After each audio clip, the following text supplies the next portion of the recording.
I checked my bank account after work. Then I saw $1,200 gone. Mom, did you take this? I asked. She laughed. Said it was nothing. But when I looked closer, it wasn't the first time. It was happening for years. And suddenly I realized. I didn't leave my family because of one moment. I left because of a pattern I kept pretending not to see. At the time, I was living in Columbus, working as a manager, nothing glamorous but stable. I had my own place, paid my own bills, did everything you're supposed to do when you're trying to build something for yourself. On paper, I was independent. In reality, I wasn't. Because every decision I made somehow still ran through my mother. Linda never raised her voice much. That's the thing people don't understand when I try to explain it. She didn't need to yell. She didn't need to threaten. She just had this way of saying things that made you feel like you were already wrong before you even answered. You're the strong one, she used to tell me. I don't have anyone else I can rely on. That sentence sounds harmless. Even loving. It wasn't. It meant everything landed on me. My brother David figured that out early. He left for Nashville the second he could, picked up work as a driver, and kept his distance. We talked, but not about anything real. He avoided conflict like it was a job requirement. My sister Megan stayed closer to home, at least emotionally. She was younger, softer, the kind of person everyone felt protective of. My mom especially. Megan didn't get pressure. She got support. I got responsibility. I didn't question it back then. I thought that was just how families worked. One person holds everything together. I thought that meant I was loved. The first time something felt off was that night with the $1,200. I remember staring at my phone, refreshing the banking app like it might fix itself. Like maybe it was a glitch. But it wasn't. The transfer was real. Sent hours earlier. I called her immediately. I didn't send this, I said. Did you take money from my account? There was a pause, just long enough to feel intentional. Then she laughed, soft, like I was overreacting. Oh, that? I needed to borrow some money. I was going to tell you. Borrow. I remember sitting down on the edge of my bed, trying to process that word. Mom, how do you even have access to my account? You gave it to me years ago, she said. For emergencies, remember? I did remember. I just didn't think emergency meant something she could decide without asking me. You could have told me first, I said. And I'm telling you now, she replied, like that settled it. There was no apology. No hesitation. Just this quiet assumption that it was fine. And the worst part is, I let it be fine. I told myself it was family. I told myself she needed help. I told myself I could make it back. That's how it started. Not with one big betrayal. With one small decision I didn't push back on. After that, it didn't stop. It wasn't always $1,200. Sometimes it was $300. Sometimes $500. Sometimes less. Always the same pattern. I'd notice it after the fact, call her, and she'd give me some version of the same explanation. I'll pay you back. She never did. If I hesitated, even slightly, the tone shifted. You know I don't have anyone else, she'd say. Or worse, after everything I've done for you. That one always worked. Because suddenly it wasn't about money anymore. It was about guilt. About being a good daughter. About proving I wasn't selfish. So I adjusted. I worked longer hours. I cut back on everything that wasn't necessary. I stopped going out with friends as much. Stopped traveling. I told myself it was temporary. That things would stabilize. They didn't. They got worse, just quietly enough that I didn't call it what it was. Then Megan got into college. I remember how excited she was when she told us. She'd been accepted to a university in Madison. She wanted to study psychology. She talked about it like it was this fresh start, this big life ahead of her. And I was proud of her. I really was. I helped her with applications, essays, everything leading up to it. I wanted her to succeed. But success came with a price. A few weeks after her acceptance, my mom asked me to come over. Said we needed to talk. When I got to the house, Megan was already there, sitting quietly at the table. My mom had that look on her face, the one she used when she was about to frame something as reasonable even when it wasn't. We need to support your sister, she said. I nodded. Of course. But there are loans, financial aid. She shouldn't start her life in debt, my mom cut in. There it was. You're in a better position, she continued. You can help.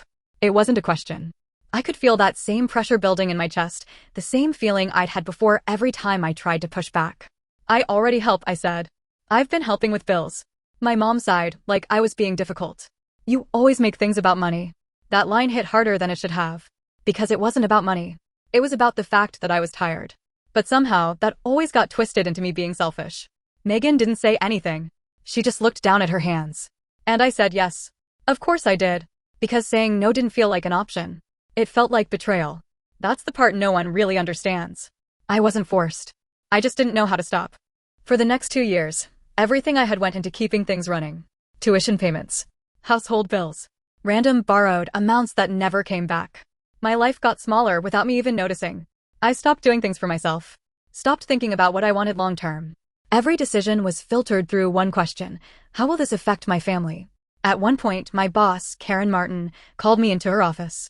"We're expanding," she said. "There's a senior manager position opening in Denver. I think you'd be a good fit." I remember just staring at her. Denver meant a raise. A fresh start. Distance. It also meant leaving. "I'll think about it," I said. And I did think about it. For exactly one night. The next day, I turned it down. Because I already knew what my mom would say. "You're abandoning your family." And back then, I believed her. So I stayed. And I kept giving. And I kept telling myself it was the right thing to do. I didn't realize I was slowly disappearing until there was almost nothing left of me to protect. And by the time I finally saw the truth clearly, it wasn't just painful. It was irreversible. It didn't fall apart all at once. That's what made it harder to see. If everything had exploded in one moment, I think I would have reacted sooner. But instead, it kept moving in these small, manageable pieces. Just enough discomfort to notice, not enough to walk away. At least, that's what I kept telling myself. Megan started her first semester in Madison, and for a while, everything felt almost normal. She'd call me about classes, roommates, little things that made her sound excited and nervous at the same time. "I think I might switch one of my classes," she told me once. "The professor is kind of intense." I laughed. "That's college. You'll survive." Those calls mattered to me. They made it feel like everything I was doing, every extra shift, every cutback, had a purpose. But then the financial side started creeping in again. At first, it was expected. Tuition payments, books, housing support. Things we had already talked about. I sent what I could, tried to budget carefully, tried to stay ahead. Then the unexpected costs started showing up. "Megan needs a new laptop," my mom would say. Megan's rent went up. Megan had an emergency expense. Every time, it came through my mom. Not Megan. That should have been my first real warning. I remember one night I asked, "Why isn't Megan telling me this herself?" My mom didn't even hesitate. "She doesn't want to stress you out," she said. "She feels guilty asking." That answer sounded thoughtful, protective. It wasn't. It kept everything controlled. I noticed something else too. Megan's messages to me started getting shorter, less detailed. When I brought up money, she'd change the subject. At the time, I told myself she was just busy, adjusting to college. I didn't realize she was being kept out of the loop, or maybe choosing to stay out of it. Meanwhile, the withdrawals from my account never stopped. Sometimes I didn't even call anymore. I'd see the amount, feel that familiar drop in my stomach, and just accept it. It became routine. That's the part one hate admitting the most. I got used to it. My life turned into this cycle of working, sending money, and trying not to think too hard about where it was all going. I stopped checking my savings account as often because it just made me anxious.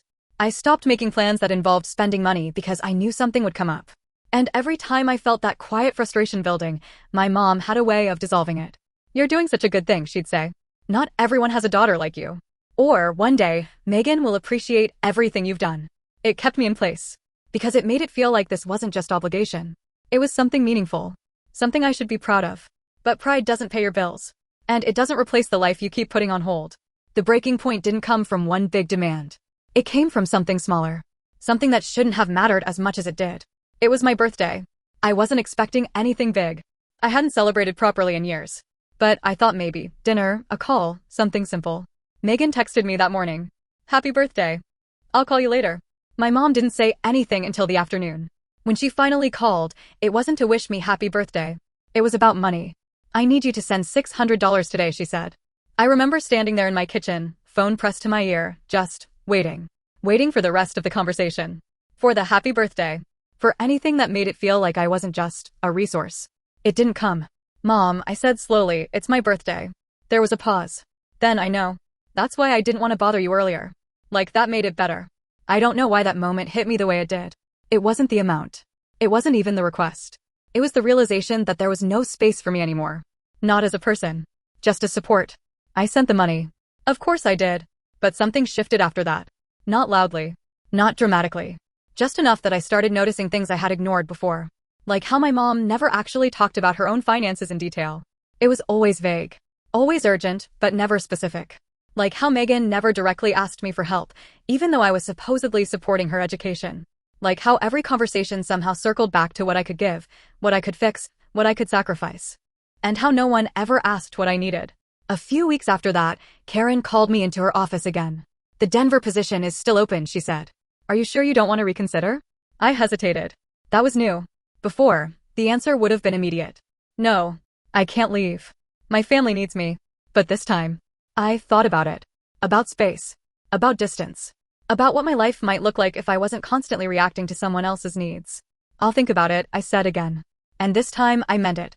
That night, I sat in my apartment in Columbus, staring at my laptop, trying to map out what my life actually looked like. Income. Expenses. Savings. Or what was left of them.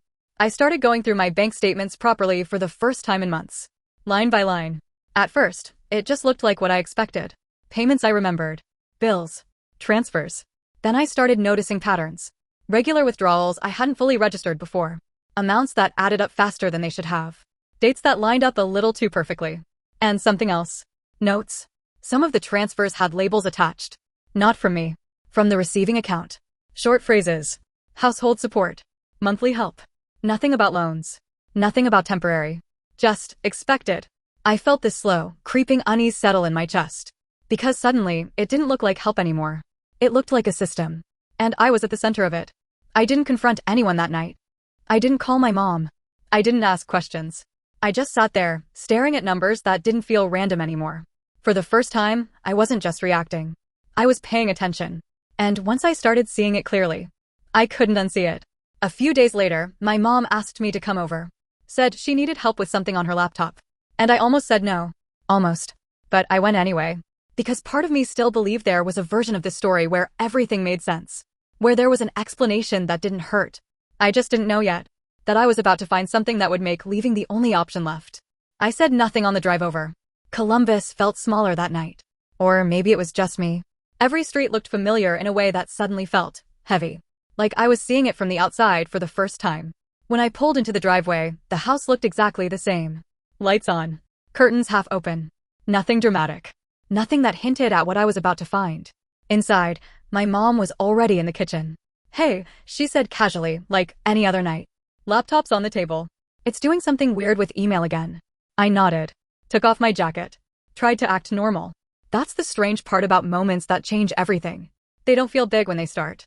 They feel routine. I sat down, opened the laptop, and clicked into her email. It was already logged in. There were a few unread messages at the top. Promotions. Spam. Nothing interesting. Then I saw it. Subject line, account update, balance summary. I didn't open it right away. I just stared at it.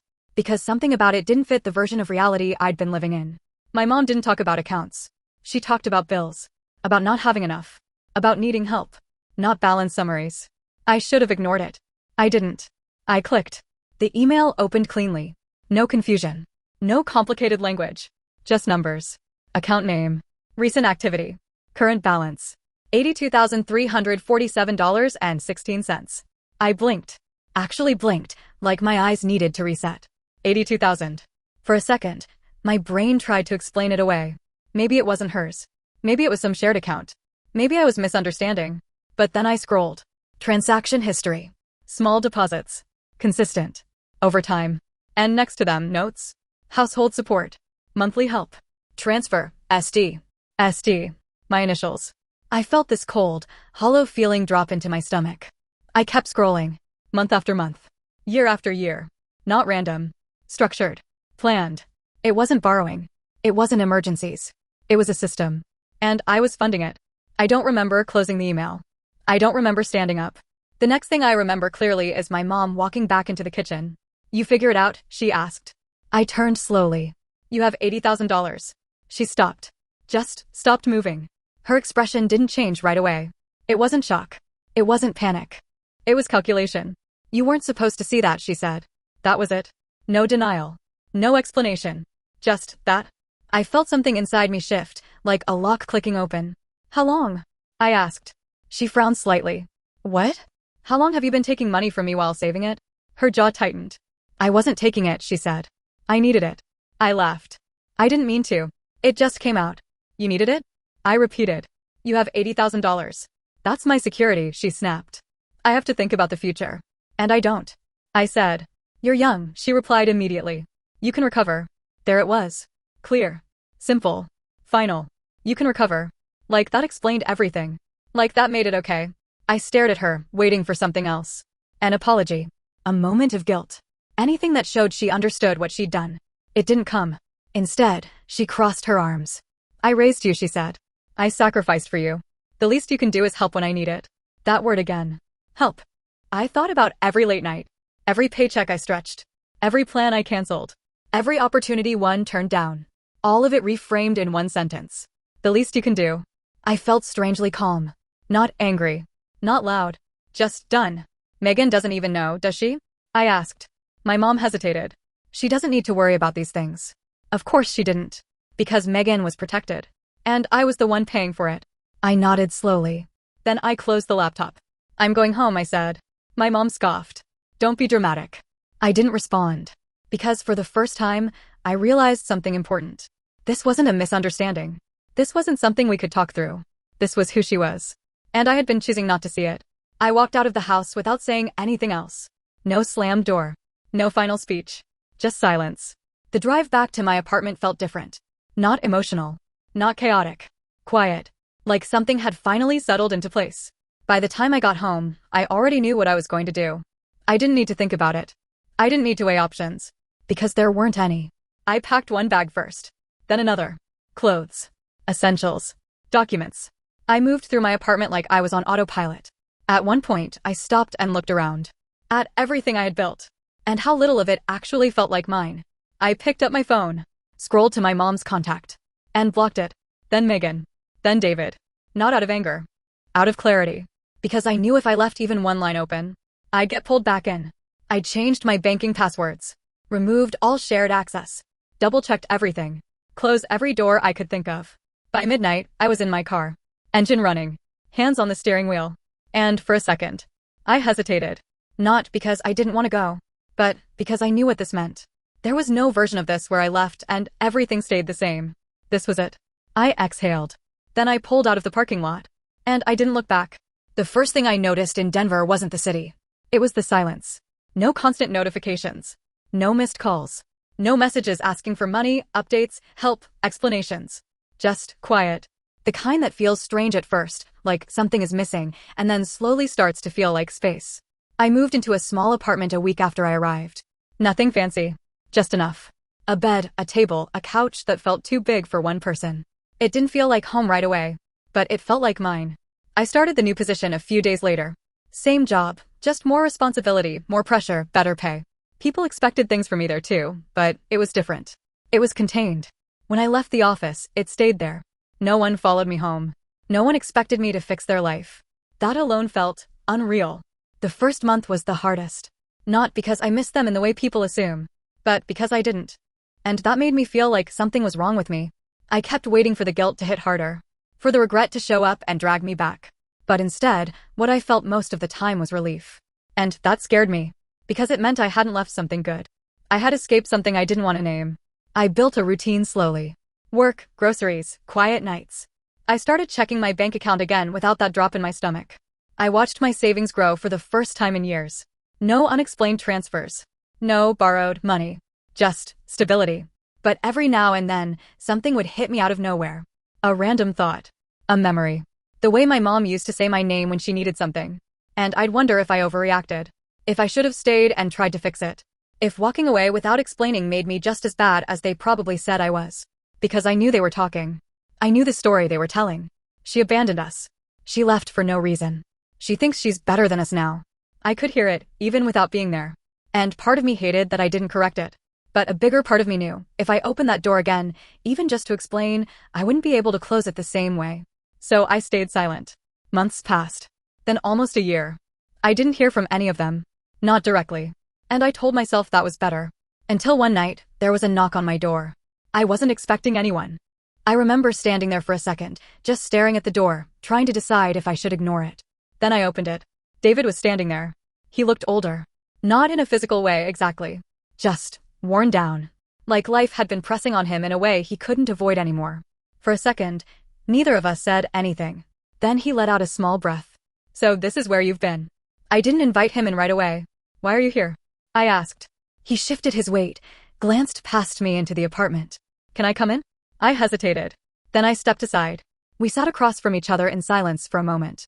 It felt strange seeing him there, like two parts of my life colliding that weren't supposed to meet anymore. He looked around. "Nice place," he said. I nodded. "It's enough." Another pause. Then he leaned forward slightly.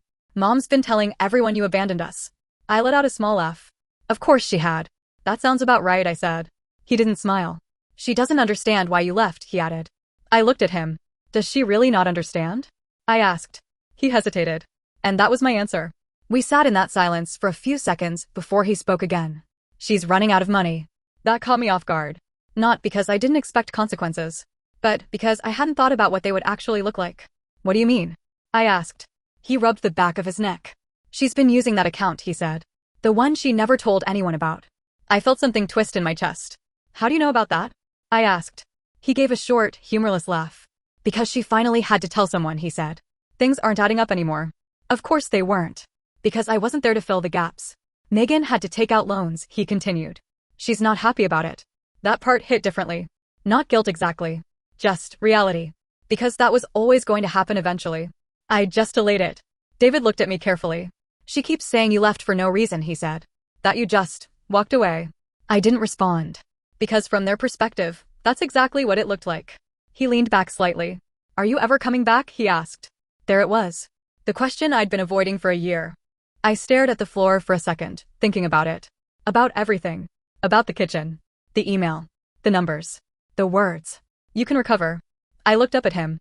"I don't know," I said honestly. And I meant it. Because part of me still felt tied to them in a way I couldn't fully explain. But another part of me knew exactly what going back would mean. It wouldn't be a fresh start. It would be a continuation. Of the same pattern. The same expectations. The same slow erosion of everything I had rebuilt. David nodded slowly, like he understood more than he was saying. "I figured," he said. We talked for a little while longer after that. Nothing deep. Just surface-level things. Then he left. And just like that, the silence came back. But it felt different now. Not empty. Just settled. Like everything had finally played out the way it was always going to. After David left, I didn't sleep. I sat on my couch in that quiet apartment in Denver, staring at nothing, replaying everything he said over and over in my head. "She's running out of money. Megan had to take loans. She tells everyone you abandoned us." It should have felt like victory. It didn't. It felt complicated. Because for a long time, I thought if I ever got out, if I ever broke free from all of it, I'd feel this clear sense of justice. Like things would balance out. Like the people who took from me would finally understand what it cost. But sitting there that night, all I felt was this strange mix of relief and something heavier I didn't want to name. Not guilt exactly. Just awareness. Because the truth is, I knew what was going to happen the moment I left. I knew my mom's system only worked because I was in it. I knew Megan's debt-free start wasn't real, it was just delayed. I knew everything would eventually collapse into something more honest. I just chose not to be there when it did. The next few days felt off. Like something had shifted, but I couldn't quite place where. I went to work. I answered emails. I sat through meetings. I kept everything moving the way I had built it over the past year. But my mind kept drifting back. To the house in Columbus. To the kitchen. To that email. To her voice. "You're young. You can recover." I think that's the moment that changed everything for me. Not the money. Not even the betrayal. Just the clarity in that sentence. The way she said it like it was obvious. Like my future was flexible, disposable, available for her to use. And maybe that's what finally made it real. Because it wasn't just about what she took. It was about what she believed I was worth. A few days after David's visit, I did something I hadn't done in a year. I opened my blocked contacts. I stared at my mom's name for a long time. My thumb hovered over it. I thought about calling. Not to go back. Not to fix things. Just to say something. To explain. To make sure she understood why I left. Because a part of me still wanted that. Closure. But then I thought about how that conversation would actually go. I could hear it before it even happened. "You're overreacting. We did what we had to do. Family supports each other. And eventually, you can recover." And I realized something. She didn't misunderstand me. She just didn't agree with me. And there's a difference. Explaining wouldn't change anything. It would just reopen something I had finally closed. So I locked my phone again. And this time, it felt final. Weeks passed. Then months. Life kept moving forward in a way that felt steady for the first time in years. I started saving again. Not just small amounts, but real savings. The kind that builds quietly and makes you feel secure in a way I had never experienced before. I made decisions without checking how they would affect anyone else. I bought things without guilt. I rested without feeling like I was falling behind.